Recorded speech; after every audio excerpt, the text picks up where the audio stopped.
Quand je regarde vos retours sur mes vidéos, notamment la dernière, je vois que vous êtes nombreux à être intéressés et à me suivre sur toute ma partie pérégrination autour de mon expérience, autour des shootings photos et globalement de la photo de portrait, que ce soit en studio avec le montage de mon studio et puis j'espère bientôt mes shootings, tant en extérieur avec les retours que je vous fais régulièrement.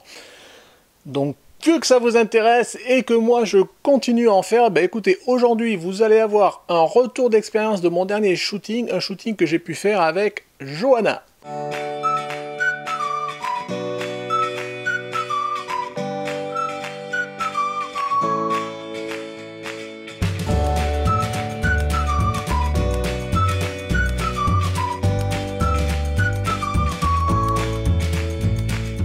Bonjour, bienvenue sur Jeff Photographie. Donc comme je vous le disais, un nouveau retour d'expérience sur mon dernier shooting, un shooting que j'ai pu faire il y a un peu plus d'une semaine avec Johanna.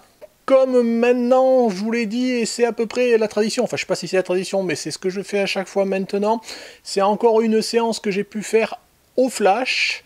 Si vous avez pu voir mon épisode de mardi, j'ai essayé de vous expliquer la technique que j'utilisais et pourquoi je l'utilisais. Et franchement, je suis ravi des résultats, donc je continue comme ça. Le dernier shooting que j'avais pu faire avec Justine, où j'avais fait justement un shooting aussi au flash, j'avais utilisé mon ring flash et un parapluie. Cette fois-ci, j'ai utilisé ma dernière acquisition, mon entre guillemets cadeau d'anniversaire un petit peu à l'avance, mon Atlas 600, qui est un flash assez puissant, qui peut faire studio et extérieur, parce qu'il n'a pas besoin de filtre, c'est un flash sur batterie. L'avantage, c'est que dessus, on peut monter des modeleurs. Pour justement mes shootings en extérieur, je me suis commandé une Octobox 80 cm qui se replie, donc pour le transport. Mais je ne l'avais pas encore reçu pour ce shooting-là, donc j'ai pris mon traditionnel bol beauté, comme vous avez pu voir dans l'épisode de mardi. Et ma foi, il a fait le job. Mais bon, quand même à ce stade, premier retour d'expérience, même s'il a fait le job, je me suis quand même bien aperçu, et ça me l'a confirmé un petit peu dans ce que je pensais. Pour un shooting de portrait, même si on met la chaussette devant, là, vous savez, je l'avais montré, donc sur le bol beauté, il fait 41 cm et c'est un petit peu léger en taille. Je veux dire, je pense qu'il faut une taille plus grande, donc je crois que je vois pour investir peut-être mon note sur un bol beauté plus grand, ou en tous les cas, quand je pourrais faire avec ma softbox de 80 cm. Parce que mon bol beauté 41 cm, c'est bien pour des portraits rapprochés, mais dès qu'on est en plan américain ou en plein pied, je pense que c'est un peu juste. Donc voilà, si vous avez envie de faire, tenez-en compte. Donc, techniquement, toujours pareil, j'ai fait toutes mes photos, en tous les cas je pars du principe où je fais mes photos à f4. Je peux très bien être amené quand même à ouvrir à f8 ou à fermer 5, 6 ou autre, mais la plupart globalement de mes photos sont faites à f4.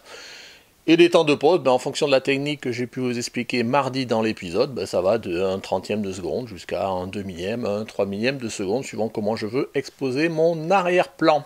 Au niveau du flash, et je vais y revenir parce que c'est quelque chose sur lequel j'ai peut-être pas été assez en détail dans l'épisode de mardi où j'ai exposé la technique d'exposition. Ce qu'il faut, c'est que vous utilisiez un flash qui puisse faire du HSS, donc c'est de la synchronisation haute vitesse.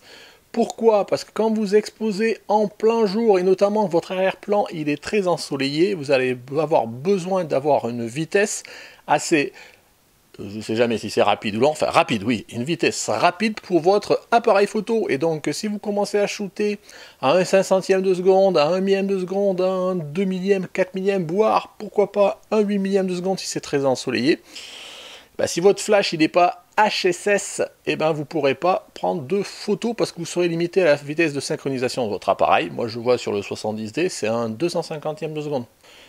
Et donc des fois, voilà, vous ne pourrez pas exposer complètement votre arrière-plan. Ou sinon, mon Atlas 600, donc le flash que j'utilise n'est pas un flash TTL. J'aurais pu l'acheter TTL aussi, mais bon, d'abord ça vaut beaucoup plus cher.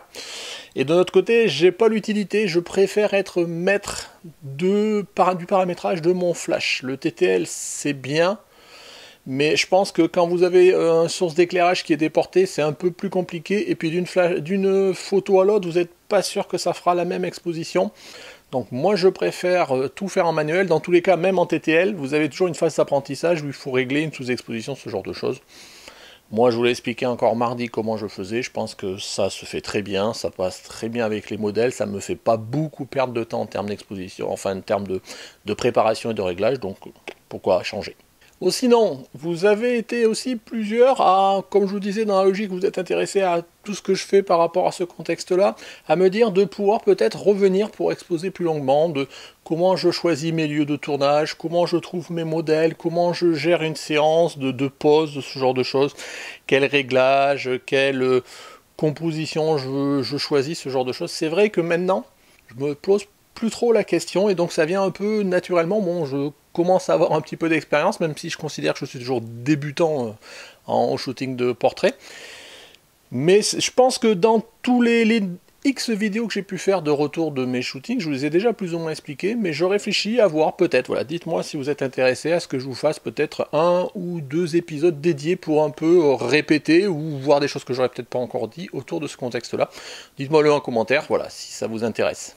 Revenons-en maintenant à notre shooting, donc c'est mon shooting avec Johanna, donc le lieu c'était pas loin de Poitiers à Saint-Benoît, voilà, donc c'était un lieu que j'ai trouvé parce que, voilà, j'ai demandé un petit peu autour de moi pour qu'on me dise, parce que moi sur Poitiers c'est un peu plus loin de chez moi et je connais pas tous les lieux, c'est toujours la problématique de trouver un lieu de shooting, mais comme je savais que j'avais un modèle qui était sur Poitiers, ben j'ai essayé de trouver un lieu de shooting qui soit vers Poitiers, bon j'ai trouvé, c'était ma foi un lieu assez sympa, avec une rivière, il faisait super chaud, mais le fait qu'on n'était pas loin de la rivière, c'était relativement frais, donc on n'a pas eu trop chaud. Pour le shooting dont je vous ai dit, j'étais avec Johanna, qui est venue accompagnée de sa sœur, bah oui, je pense que c'est normal, souvent une modèle qui vient voir un photographe qu'elle connaît pas, qu'elle se fasse accompagner. Donc là, elles étaient là toutes les deux. Sa sœur qui s'appelait Angelina ne m'a pas du tout gêné, bien au contraire, elle a pu me servir d'assistante. Et ça m'a bien été utile, parce que si la plupart du temps, on a fait des photos où je mettais mon pied de studio avec mon flash dessus, bon, ben, dans de l'herbe, ce genre de choses, il n'y avait pas de problème, mais il y a plusieurs fois, on a fait des photos au bord de l'eau, où en fait, eh ben, le flash était sur une pente, et heureusement que j'avais une assistante qui me tenait le flash, parce que sinon, c'est des photos que j'aurais sûrement pas pu faire. Donc, merci Angelina pour ton assistance. Voilà, et puis bon, pour Angelina, ça a été peut-être aussi un petit peu un traquenard, parce qu'elle est venue plus pour accompagner sa sœur, pour un peu comment ça se passait, et du coup, bah, je lui ai demandé si elle voulait aussi shooter, si elle était intéressée. Bon, une fois qu'elle a vu comment ça se passait avec sa sœur, et qu'elle était un petit peu à l'aise de me connaître et les échanges qu'on a pu faire, elle a accepté de passer devant l'objectif et de poser, et puis voilà, bon, ça a fait quelques photos, mais je pense qu'elle s'y attendait pas initialement. Voilà, je vais arrêter de blablater, mais je pense qu'il est toujours intéressant de poser un petit peu le contexte, soit technique, soit d'environnement, ce genre de choses. Donc les photos, je vais vous les montrer tout de suite.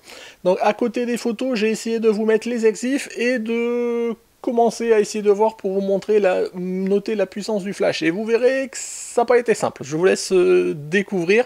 Donc les photos, je vous les montre tout de suite. Dans un premier temps, vous avez les photos avec pour le shooting de Johanna toute seule. Et en deuxième partie, vers la fin, j'ai mis les photos avec le shooting, enfin comme c'était plutôt j'ai privilégié le shooting de Johanna, ce qui est normal. Donc à la fin, j'ai plutôt mis les photos avec Angelina et Johanna. Donc voilà, c'est parti, je vous les montre tout de suite.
Voilà, vous avez vu les photos, ben, ma foi j'en suis assez fier et Johanna a été très contente et très satisfaite aussi de ces photos-là, au point où elle est d'accord pour faire un nouveau shooting avec moi, et notamment en studio. Donc je vais parler du fait que je montais un studio dans mon garage, voilà, elle est d'accord. Donc voilà, après une fois qu'elle est d'accord, il faut encore voir quand ça va se faire, est-ce que ce sera en août, en septembre, en octobre ou pas du tout. Voilà, tous les modèles sont souvent d'accord, et après j'ai toujours du mal à embrayer sur autre chose, trouver une date assez rapidement. D'autant que là c'est l'été, les congés c'est pas toujours simple. On verra bien. Dans tous les cas, je vous dis, moi j'étais bien content. Je vais continuer sur ma lancée de shooting au flash parce que bah, maintenant je suis un strobiste convaincu, si je puis dire. Donc dites-moi ce que vous en pensez, si vous aussi vous shootez au flash et si ça vous donne envie aussi de shooter au flash. Pour le prochain shooting, j'ai reçu mon Octobox 80 pliable. Donc maintenant je vais essayer de voir si je peux la prendre pour la tester. Alors il faut juste qu'il n'y ait pas de vent, parce qu'un Octobox, quand il y a du vent, ça devient un peu compliqué, sauf si vous avez un assistant ou une assistante. Mais sinon, bon, c'est un peu compliqué, et le bol beauté, l'avantage, c'est qu'il prend moins le vent. Donc on verra, ça dépendra. Donc là, je suis en discussion avec notamment une modèle pour voir s'il y a peut-être un shooting qui va se dégager dans les semaines à venir ou pas. On verra, ça sera dans l'actualité, et si vous continuez à me suivre, vous le verrez passer. Voilà, je vais arrêter de blablater. Si cet épisode vous a plu, bah écoutez, un petit pouce bleu pour ça aide au référencement de la chaîne. Comme d'habitude, n'hésitez pas à mettre en commentaire ce que vous avez pensé des photos, de la séance, de la vidéo. N'hésitez pas à me poser vos questions, j'essaye de toujours y répondre. Voilà, si vous n'êtes pas abonné, je vous engage à cliquer ici pour vous abonner. Si vous voulez soutenir la chaîne avec le Tipeee, c'est ici que ça se passe. Je vous rappelle le Utip dans la description. Voilà. Merci de m'avoir suivi. Bonnes vacances à ceux qui sont en vacances. Au revoir.